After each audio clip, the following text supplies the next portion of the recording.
Et bonjour Internet, et bonne année.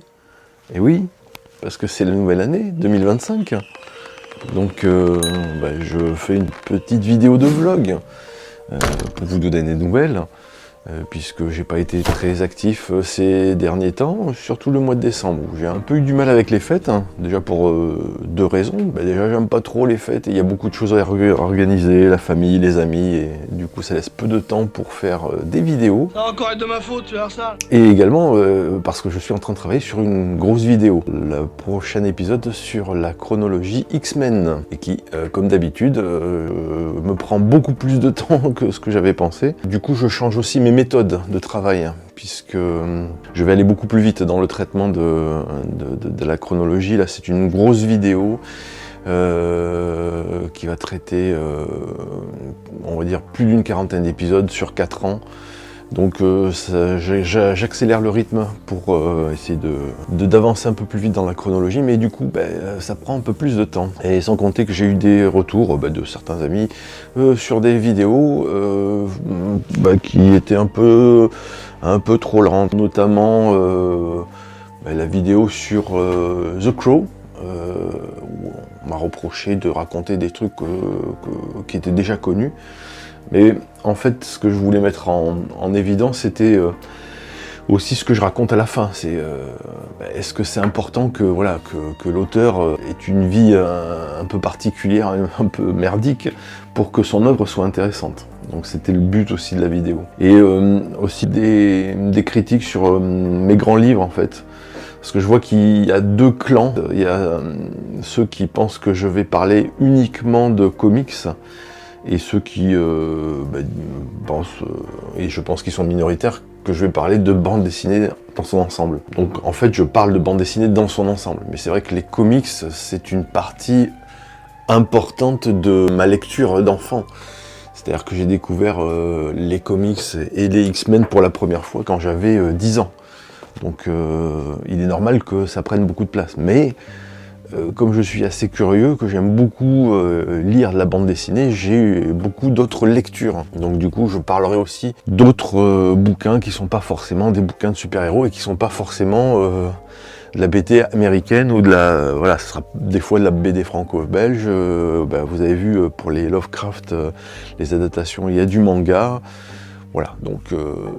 ça sera un peu tout, il y en aura pour tous les goûts. Je pense qu'il y aura des vidéos qui feront des vues, des vidéos qui font pas de vues. Et tant pis, si j'avais voulu faire une chaîne pour gagner de l'argent, j'aurais pas fait ça. Donc je fais ça pour moi, pour mon plaisir. Si ça touche des gens, tant mieux. Et du coup, voilà, c'était mes nouvelles résolutions pour l'année 2025. Je vais essayer de faire plus de vidéos, de produire un peu plus, mais en gardant quand même ma spécificité, c'est-à-dire que je vais parler de la bande dessinée. J'ai mis aussi de côté, j'avais tenté de parler d'autres bouquins, donc des romans, etc. J'ai mis un peu ça de côté. Je vais me concentrer sur, effectivement, plus sur la bande dessinée et peut-être de tout ce qui concerne le para-BD. D'ailleurs, la prochaine vidéo, ça sera sur des bouquins consacrés à des dessinateurs. Je ferai par vague, comme ça, des petits thèmes. Et après, il y aura le gros épisode sur la deuxième partie sur les X-Men. Je voulais profiter aussi de cette vidéo de bonne année pour faire à la fois un bilan de l'année 2024, donc du coup voir un peu ce qui s'était passé, ce que j'avais raté, et éventuellement faire aussi mes attentes pour l'année 2025, ce que j'attends pour la chaîne, ce que j'attends en termes de lecture. Je vais parler aussi un peu des adaptations de BD au cinéma ou à la TV. Et pour commencer ce bilan de l'année 2024, je vais vous parler de mes lectures. Étrangement, j'ai très peu lu de BD. J'ai fait beaucoup de relectures, notamment pour les vidéos. Évidemment, j'ai terminé les Next Men de John Byrne. Une excellente découverte, donc Les Guerres de Lucas. J'ai aussi lu quelques bouquins de Junji Ito. J'en parlerai certainement, je ferai un peu comme Gutanabe, je ferai peut-être une rétrospective de Junji Ito, parce que je pense que c'est très très intéressant comme univers. J'ai lu également, enfin j'ai commencé à lire l'intégrale de Fletcher Hanks. J'ai bientôt terminé, je pense que j'en reparlerai, je ferai une petite vidéo sur Fletcher Hanks et sur un autre bouquin qui m'a poussé à lire celui-ci. Et c'est à peu près tout. Après j'ai lu d'autres bouquins, j'ai terminé Le héros 1000 visages de Joseph Campbell, très intéressant. J'en parlerai pas ici parce que c'est peut-être pas le lieu, mais on va dire que ce qu'il raconte dans le bouquin, ça nourrit beaucoup de récits, notamment Star Wars, hein, c'est assez connu. George Lucas s'est inspiré des écrits de Joseph Campbell. Et je pense que le parcours du héros nourrit aussi beaucoup de comics de super-héros. Donc voilà pour mes lectures. Et du coup, vous avez vu, hein, la chaîne, j'ai pas fait beaucoup de vidéos cette année. J'ai fait moins d'une vidéo par mois, c'est pas beaucoup. Je vais essayer d'augmenter le rythme. Alors, je dis pas que je rêverai à faire une vidéo par semaine, mais je vais essayer de produire au moins une vidéo par mois, ça c'est sûr, et peut-être un peu plus. Voilà. Le fait de faire des vlogs, ça m'aide aussi à me débloquer, à faire du contenu un peu plus relâché, avec beaucoup moins de recherche, d'écriture, parce que c'est pas mon job principal, hein, YouTube. J'ai un job à côté qui m'occupe beaucoup, donc voilà. Soyez indulgents et soyez fidèles, ça va venir, vous inquiétez pas. Je suis assez opiniâtre, je continue mes vidéos. Je vais vous parler aussi des décès de dessinateurs qui sont arrivés dans l'année, parce qu'il y a eu quelques disparitions qui m'ont un peu touché, et notamment d'Akira Toriyama, le créateur de Dragon Ball. Bon, ça m'a touché parce que Dragon Ball c'est un peu mon adolescence, enfin ma adolescence, j'étais jeune adulte on va dire. Dragon Ball, les mangas, j'ai même commencé à les acheter pour mes gamins. Et du coup, quand il est décédé, je me suis dit merde, c'est un pan de ma culture manga qui s'effondre. Voilà, c'est un peu triste. Surtout que ce que j'aime bien, c'est ce genre de dessinateur qui prend en charge la destinée de sa création. On va dire du début jusqu'à la fin. C'est très fréquent chez les mangas, c'est peu fréquent chez d'autres dessinateurs, hein. Alors, moi j'ai un exemple qui me vient en tête de suite, c'est les frères Hernandez, notamment Jaime Hernandez pour Love and Rockets, la saga Opie et Maggie. Il y a aussi la disparition de John Cassaday, un dessinateur que j'aimais beaucoup, enfin que j'aime toujours hein, d'ailleurs, qui avait dessiné Planetary notamment. Je vous en avais parlé rapidement lors de la présentation de ma bibliothèque. Un bouquin vraiment important pour moi, et du coup j'avais aussi bien aimé ce qu'il avait fait sur les X-Men scénarisés par Joss Whedon. Le scénario était mouais, mais les dessins, j'avais trouvé ça magnifique. Et j'avais même, je pense que j'avais même à l'époque acheté, je sais pas si je l'ai ou si je l'ai, j'ai dû le vendre, hein, un Captain America dessiné par lui, toujours pareil, en album de luxe. Donc j'aimais beaucoup ce dessinateur. Et un peu perturbant puisque c'est un dessinateur qui a mon âge, enfin qui avait mon âge. Donc ça remet beaucoup de choses en perspective. Voilà, John Cassaday, parti trop tôt. Et aussi André Juillard. Un dessinateur français, alors je vous ai pas montré, mais j'en ai peut-être montré quelques bouts dans ma collection, dans ma bibliothèque, mais voilà, je suis fan de André Juillard. J'adorais ses dessins. J'étais un peu moins fan de ce qu'il a fait après sur Black et Mortimer, mais Masque Rouge, Plume au vent, la saga de l'épervier, tout ça, j'ai kiffé. Je vous montrerai dans une prochaine vidéo un magnifique artbook d'André Juillard, de toute beauté. J'aimais beaucoup son dessin, donc voilà, c'est pareil, un dessinateur que j'aime beaucoup. Et je voulais également parler de la disparition de Ed Piskor, qui s'est ôté la vie. Pour des raisons dont je ne parlerai pas ici. Ed Piskor, j'avais acheté justement il y a quelques années sa réinterprétation des X-Men, que j'avais revendu, et parce que je trouvais que c'était sympa, mais C'était pas ce que j'attendais voilà, d'un résumé des X-Men, mais c'était une démarche originale. Et surtout, je suivais la chaîne qu'il a animée avec Jim Rugg, c'est cartooniste Kayfabe, qui est génial, dont vous avez pu voir, je me suis un peu inspiré, c'est-à-dire il pose simplement le bouquin sur la table, caméra fixe sur le bouquin, et on tourne les pages et on montre le bouquin en question. Et il parlait beaucoup de BD, faisait des interviews, et j'ai trouvé que c'était intéressant parce que, après il faut être anglophone évidemment, mais les remarques qu'il faisait étaient vraiment pleines d'admiration, quoi.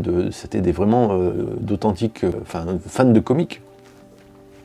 Et du coup la réinterprétation qu'il avait fait des X-Men était vraiment une démarche de fan. Donc voilà, disparition triste, surtout qu'il était sur des projets assez intéressants.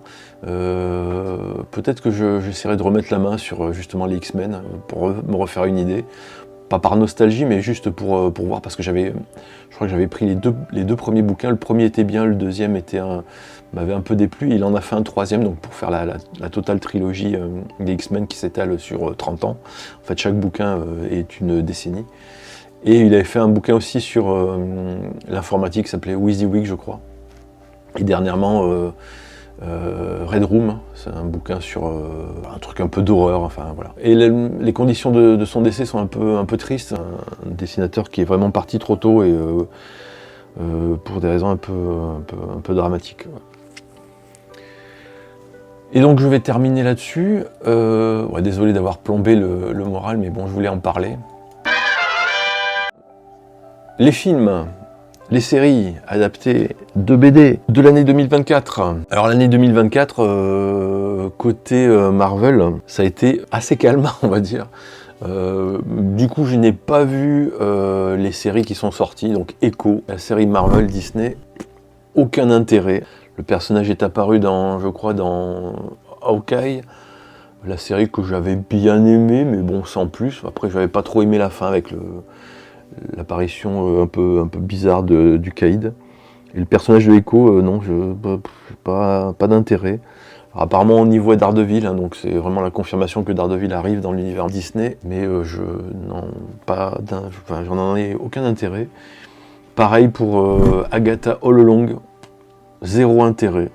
Voilà, je comprends pas, ils sont en train de racler les fonds de tiroir. C'est un peu on fait des épisodes ou des séries suivant l'air du temps, il n'y a pas de réelle construction. C'est un peu dommage. Le seul truc que j'ai été voir, donc cette fois-ci au cinéma, c'est bien évidemment le Deadpool Wolverine, que j'ai vu avec mes enfants. Alors, je suis beaucoup moins enthousiaste que mes enfants à la vue de Deadpool Wolverine. Pour moi, c'est ratage complet. Voilà. Après, j'aime bien Deadpool. Le premier était bien. Je me suis bien marré. Je trouve que c'était sympa. Le deuxième était bien aussi. J'avoue que j'ai bien aimé les deux avec X-Force, avec Cable. Je trouvais que c'était une bonne entrée dans l'univers X-Men. Et puis, il montrait qu'il était dans l'univers X-Men, c'était assez joyeux, assez audacieux, c'était sympa.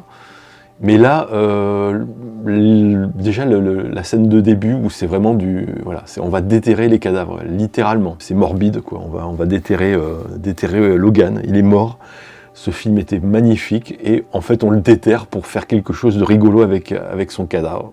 C'est littéralement la première scène du film. Je ne spoile rien, mais c'est ça. Et après, donc du coup, on va invoquer le sacro-saint multivers pour faire venir un nouveau Wolverine. C'est à peine, je dirais même pas 5 minutes dans le film, le multivers des Wolverines. Et une occasion manquée de faire justement, de faire un truc un peu badass. À la fin, je vous spoil pas, je vous spoil un peu, mais c'est pas trop ça, mais donc ils font revenir Hugh Jackman, puisque tout le monde l'a vu, mais à la fin il y a un combat contre une armée de Deadpool de tout du multivers. Mais pourquoi ne pas avoir fait la même chose avec des Wolverines? Mais franchement, c'est pas une occasion manquée.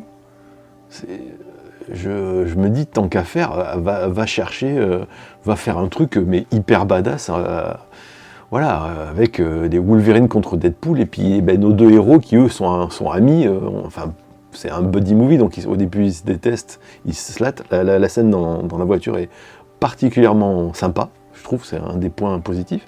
Mais la fin, bon, bah, il y a juste un Wolverine, quoi. Et au départ, il devait y en avoir qu'un, sauf que là, bah, on nous dit qu'il y en a plusieurs.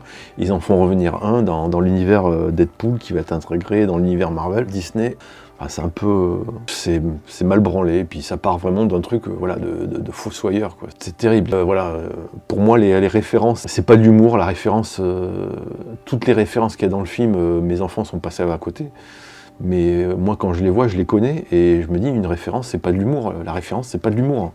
Ça fait pas avancer le récit. Le fait de voir tous ces Wolverine dans les univers parallèles et de dire « Ah tiens, le costume de marron et jaune créé par John Byrne, ouais, d'accord, mais pourquoi? Qu'est-ce que ça apporte au récit? Rien. Ça n'apporte rien. » Donc, extrême déception, je dirais, d'avoir ramené Wolverine dans l'univers Marvel. Pourquoi? Pourquoi ne pas l'avoir laissé mort? La fin était magnifique. Donc en fait, c'est comme s'il mettait un bâton merdeux dans les fesses de Wolverine pour en faire sa marionnette. Voilà. Et c'est triste. Ouais, j'adore ce personnage, j'adore ce qu'en a fait Hugh Jackman justement dans Logan. Tout l'arc, et là le faire revenir comme ça, je sais pas, c'est triste. Bon bref, passons à DC maintenant. Qu'est-ce que j'ai vu de chez DC? Rien. Je n'ai rien vu de DC de 2024. Je crois qu'ils n'ont rien fait. Mais c'est un bon enchaînement pour 2025. Puisque 2025, donc je vais vous dire, j'ai vu la bande-annonce de Superman. Et comment dire? Alors moi je suis plutôt curieux et un peu excité par ce nouveau Superman. Parce que c'est une approche qui est vraiment, qui me plaît dans Superman, c'est que c'est un personnage qui est ouvertement lumineux. C'est pas la tête d'enterrement de Man of Steel, quoi, de ce qu'en a fait Zack Snyder. Et Superman, c'est un personnage lumineux, c'est le soleil. Batman, c'est la nuit. Je comprends que Batman, c'est sombre, on peut pas en faire un personnage rigolo. Mais Superman, c'est le soleil. C'est en fait ce qu'on montre bien aussi dans une BD qui s'appelle Authority, où justement il y a Apollo et je me rappelle plus comment il s'appelle, The Midnighter. Apollo et Midnighter. C'est très dur à dire. Qui sont vraiment une version gay hein, d'ailleurs, de Superman et Batman, hein, donc un personnage lumineux et un personnage plus sombre. Ben, c'est exactement ça. Donc le fait de voir dans la bande-annonce du prochain James Gunn un Superman un peu lumineux, ben, je trouve que c'est intéressant. Après, il y a beaucoup de critiques sur le costume, la façon dont il est porté. Bah, ça me gêne pas, on verra. Hein. Et puis moi j'aime bien le côté, le retour du slip, quoi. En fait, à la base, les slips, tout le monde se fout de la gueule des super-héros parce qu'ils portent un slip sur leur costume, sur leur pantalon. Mais c'est parce que ce sont des personnages issus de l'univers du catch. C'est-à-dire qu'en fait, quand ils ont dessiné, enfin les premiers dessinateurs de comics, hein, Shuster et Siegel, ils se sont inspirés des personnages de catch, où ils portaient des caleçons, voilà, sur leur tenue de combat, et justement, c'est inspiré de ça. C'est-à-dire des personnages très charismatiques, dramatiques, qui se foutaient sur la gueule. Donc voilà, Superman, le retour du slip, moi ça me va. Après, on verra comment ça se déroule.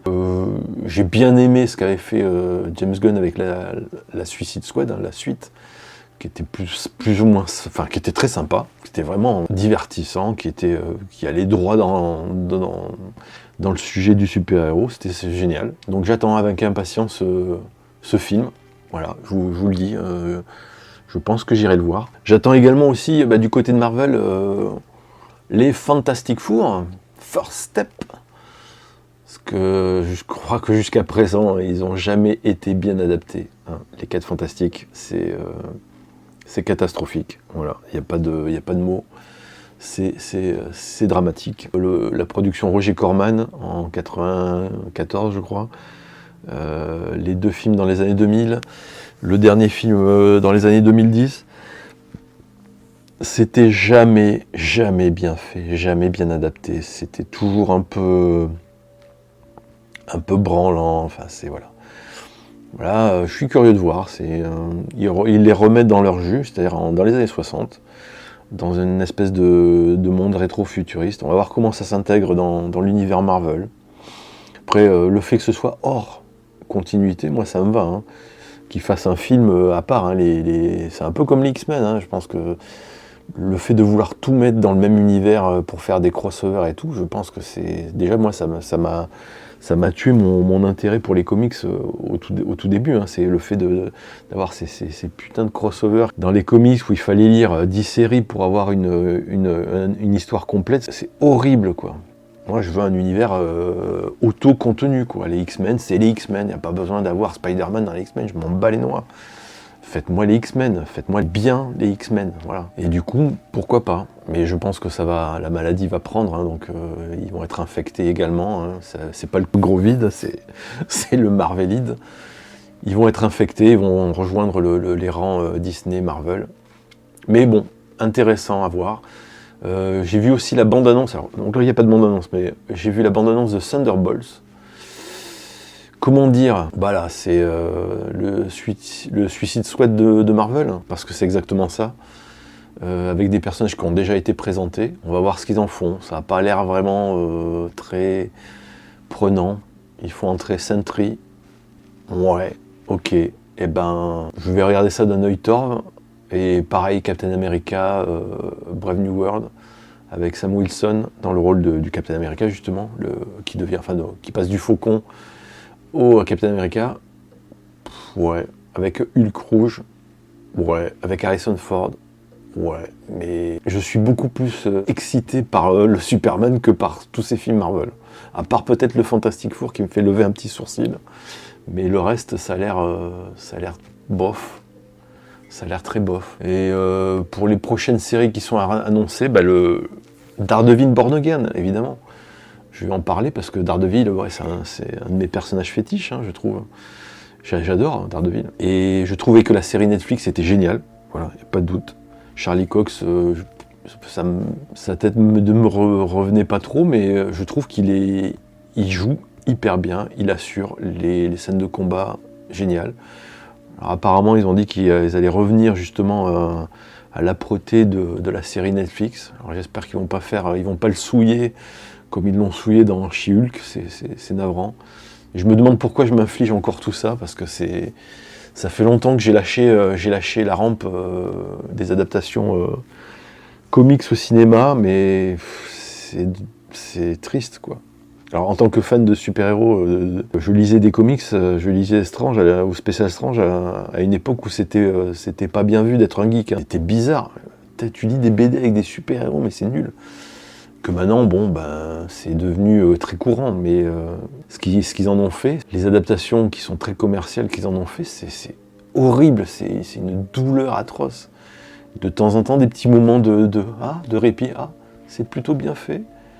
Et parfois, c'est vraiment très douloureux. Donc je n'ai pas trop d'attente. Après, il y a d'autres projets que j'ai vus, mais j'en parlerai pas parce que ça n'a aucun intérêt. Marvel, voilà.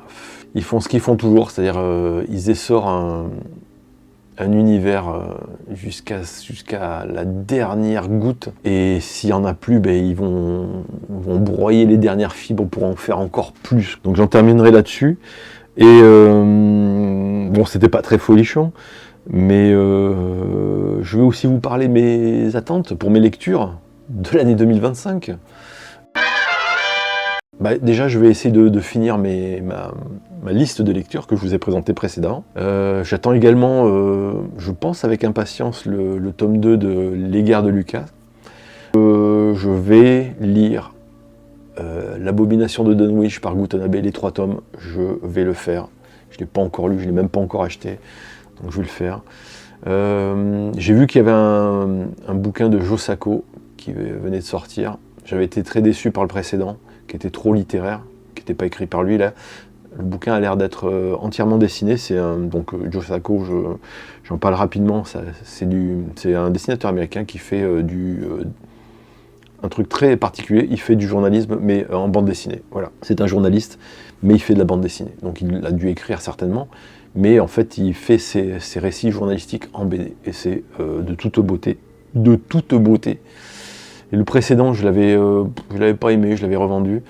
Et là, par contre, il revient full BD sur apparemment des révoltes en Inde. Donc je vais l'acheter, je vais le lire. Et un truc aussi, je vais continuer Junji Ito. Je vais peut-être, j'ai jeté un coup d'œil à La Route, l'adaptation de La Route par Larsenet, et j'avoue que Larsenet, j'avais bien aimé, mais j'avais laissé tomber aussi.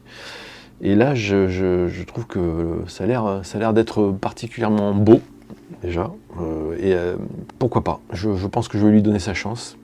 En matière de comics, il y a beaucoup trop de choses en fait qui m'intéressent. Déjà, je voulais contenir les intégrales X-Men, mais je me dis que ça prend beaucoup de place, beaucoup d'argent. Je suis en train de réfléchir peut-être à essayer de voir pour pas manquer de choses, pour pas me louper des événements, de lire en dématérialisé.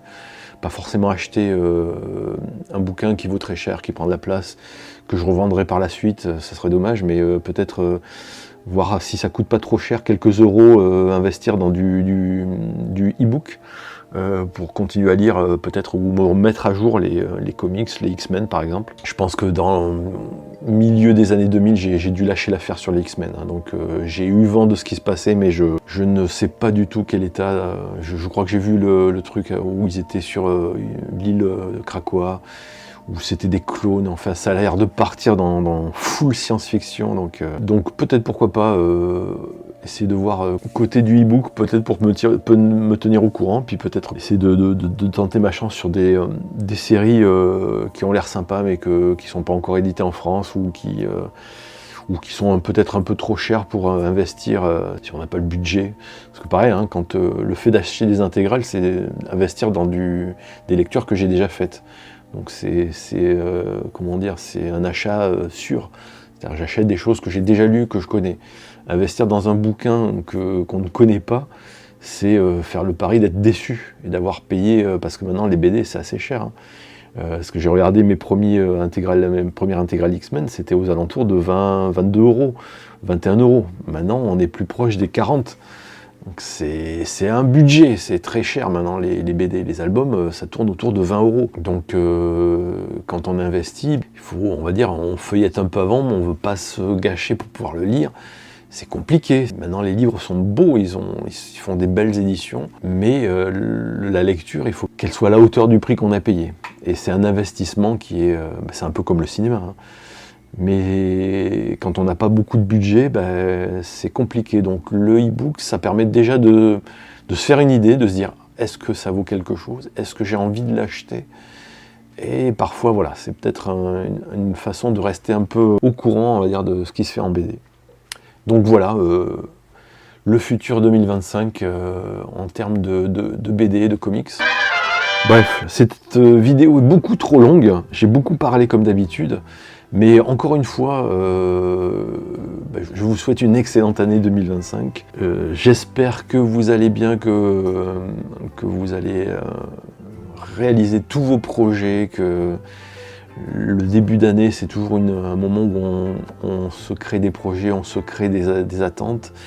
J'espère que tout ça va aboutir, et que moi de mon côté j'espère réaliser tous les projets pour cette chaîne, accomplir on va dire l'impossible pour moi, c'est-à-dire faire au moins une vidéo tous les mois. C'est possible, je pense que je vais essayer de faire ça, de me faire un planning tranquillement. Donc merci à tous de m'avoir suivi, merci pour les encouragements, les pouces, les abonnements. Laissez-moi un commentaire sous cette vidéo, me dire ce que vous attendez pour 2025. Voilà, laissez-moi des idées de lecture éventuellement, parce que je suis très curieux, j'aime bien avoir le retour des gens justement sur ce qu'ils lisent. Ça me donne parfois des idées. Donc n'hésitez pas, mettez vos attentes pour l'année 2025 dans les commentaires de cette vidéo. Je serai heureux de les lire et d'y répondre. Et en attendant, je vous dis à bientôt. Ciao Internet.